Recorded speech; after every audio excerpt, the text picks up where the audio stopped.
theory in openings is a position that's already been explored by grandmasters, by computers. It's in a database somewhere. It is recorded.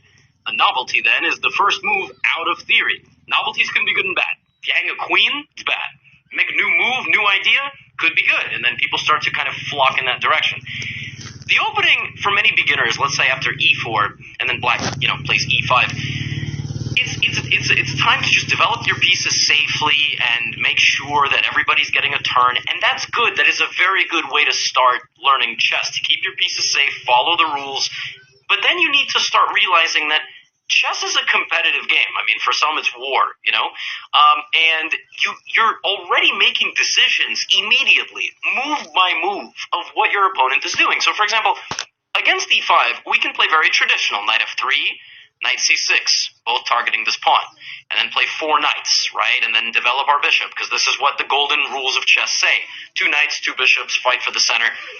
But you can also play something like f4, which is called the King's Gambit. And a gambit in chess is when you sacrifice a pawn or 2 in the beginning and you get all your pieces out faster and you get better control of the center because that's where the game flows through. This weakens the king, but now black has doubled pawns and you're going to get 2 pawns in the center. And a gambit, there's many types of gambits, can throw your opponent off because they're not very popular, right? You also can play one of my favorites, the Vienna, which is non-traditional. This is not something that people learn. And then there's things like cheesing, like going for the scholar's mate, the wayward queen attack. And these are things that you have to know what to do against. The difference in openings between theory and setup is that in a theory-based opening, when you play e4, you cannot play the same way against everything that black does. What does that mean? So if black plays a Sicilian defense, for example, you can't really play the same way as you would against the Caro-Kann. Like the Caro-Kann defense, right? So you've got to know different things against different things. That's the best way to put it.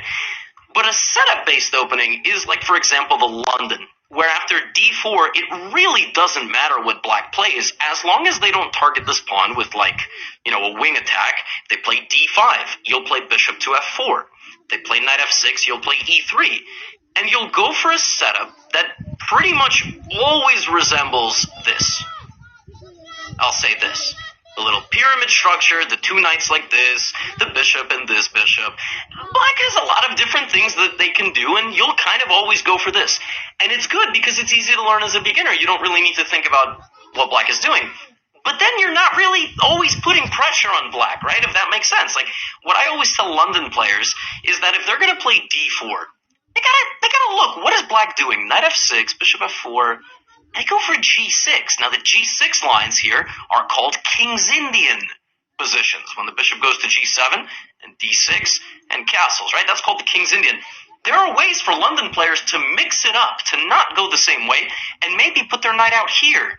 Remember last time they put the knight on d2, and then I'm going to put my queen there and castle the other way, which is non-standard. But you're observing what your opponent is doing on a move-by-move basis, and then you are adapting to it. Kind of the advanced beginners and intermediate players need to start understanding that they can't just pre-move the opening. It's also about what the opponent is doing. They need weapons. They need a way to challenge each thing that their opponent plays. Okay?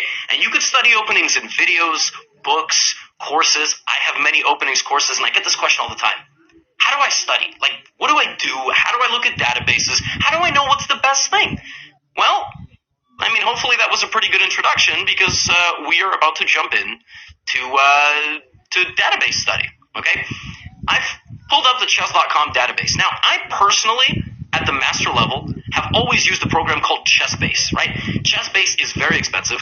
It's the most expensive program that exists for like master level players, and it's not very pretty. It looks like this. This is ChessBase. It's got all these things down here, and I will show you how to read them in a second.